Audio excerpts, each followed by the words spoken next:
Hey guys, I am Sandeep. Welcome to Xmart tutorial. हमारे साथ जुड़े रहने के लिए कीजिए हमारे चैनल को सब्सक्राइब और press the bell icon to set all, जिससे आने वाली सारी वीडियो की नोटिफिकेशन आपको मिले सबसे पहले।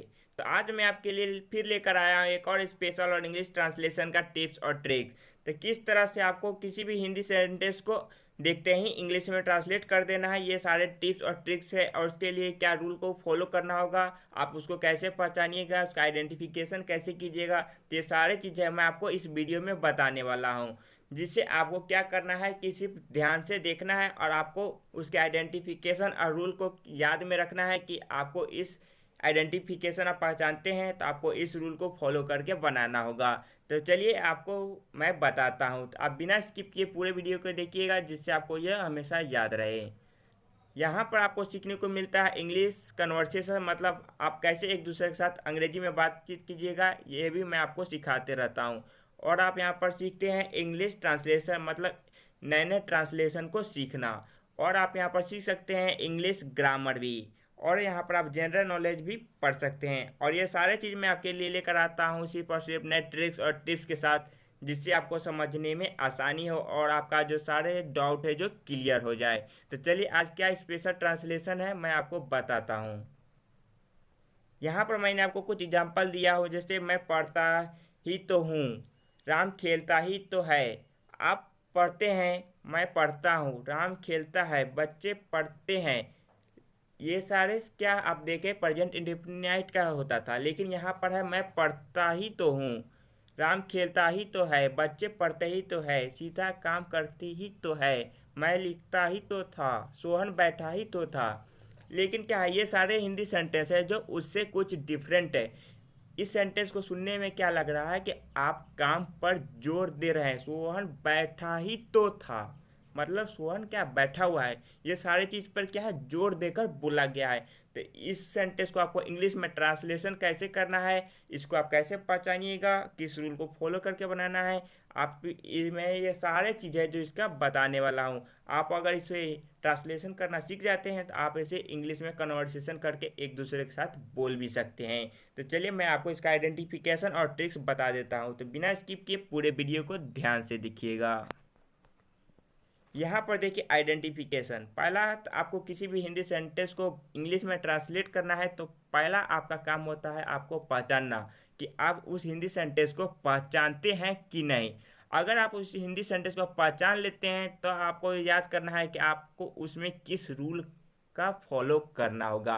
तो चलिए पहले आइडेंटिफिकेशन करने के लिए क्या करते हैं, हम किसी भी हिंदी सेंटेंस के वर्ब, वर्ब का मतलब आप समझते होइएगा काम से होता है। यहाँ किसी भी हिंदी सेंटेंस के वर्ब यानी काम के बाद ही तो, अगर ये वर्ड आपको देखने को मिलता है किसी भी हिंदी सेंटेंस के वर्ब के बाद, तो इसका यूज उस हिंदी सेंटेंस में क्या चीज़ करने के लिए किया जाता है, काम पर जोर देने के लिए। मैंने आपको काम को जोर देकर बताने के लिए किसी भी हिंदी सेंटेंस में ही तो का यूज होता है। तो इस सेंटेंस को बनाने के लिए आपको इस रूल का फॉलो करना होगा। तो आइडेंटिफिकेशन देख लीजिए, आपको सिर्फ क्या करना है, वर्ब के लास्ट में ही तो होना चाहिए।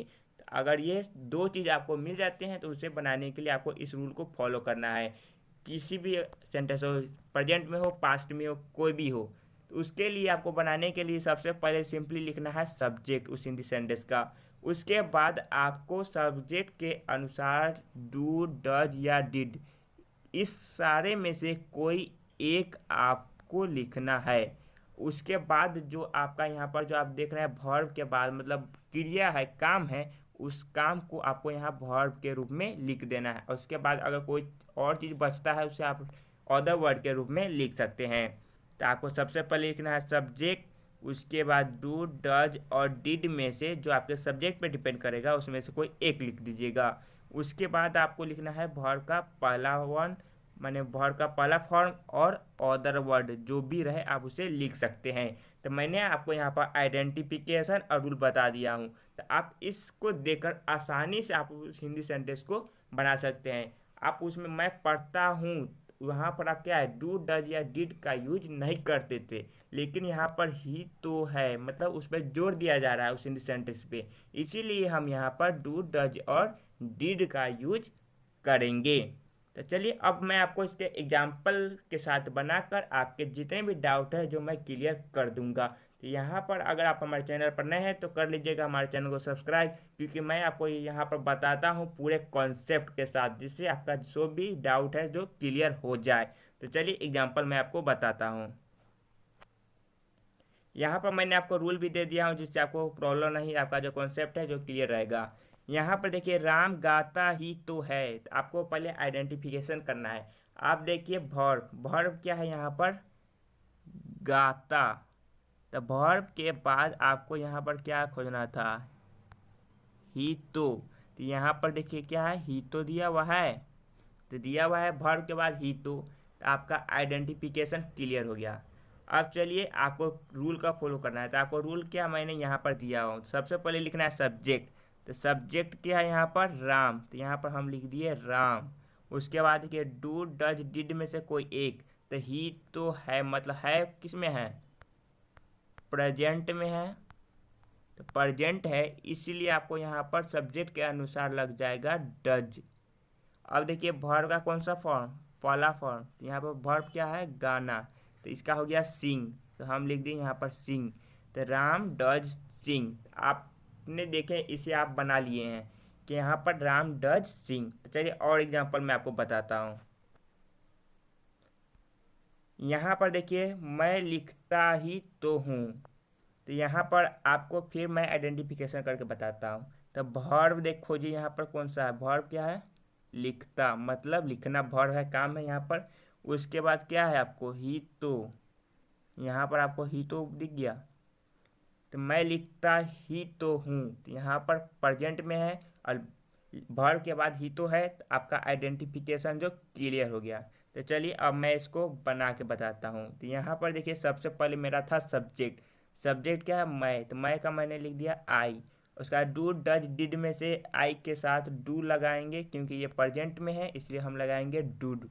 उसके बाद लिखिए वर्ब का पहला फॉर्म। तो यहाँ पर वर्ब क्या है, लिखना। तो लिखना का होता है राइट। तो आई डू राइट, ये भी आपका बन गया। चलिए मैं बोलता ही तो था। फिर देखिए बोलना है, ही तो है, लेकिन ये क्या है आपका पास्ट में है। अब देखिए पास्ट में है, इसको बनाने के लिए क्या करना है आपको, लिखेंगे सब्जेक्ट, आई हो गया। डू डज डिड था, इसीलिए हम लगाए यहाँ पर डिड। आपको यही सिर्फ ध्यान है, हूँ है प्रेजेंट में है कि पास्ट में। पास्ट में रहेगा तो डिड लगाइए। उसके बाद वर्ब का पहला फॉर्म, इसमें भी पहला ही फॉर्म लगाएंगे हम। यहाँ पर बोलना वर्ब है तो यहाँ पे स्पीक हो गया। तो आई डिड स्पीक। मैं जाता ही तो था, ये भी क्या है आपका पास्ट में है। जाना वर्ब है, ही तो दिया हुआ है। तो इसके लिए आपको क्या करना है, लिखना है सब्जेक्ट। सब्जेक्ट हो गया मेरा आई। उसके बाद डू डज डिड, तो पास्ट है इसीलिए यहाँ पर हम लिखेंगे डिड। उसके बाद जाना वर्ब का पहला फॉर्म तो गो। तो आई डिड गो।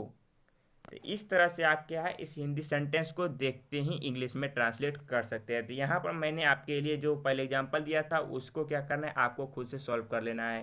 तो यहाँ पर देखिए सारे सेंटेंस वैसे ही हैं, आपको इसको प्रैक्टिस कर लेना है। तो आपको प्रेजेंट पास्ट है तो आप इसको बना लीजिएगा, तो आपके जो डाउट होंगे जो क्लियर हो जाएंगे।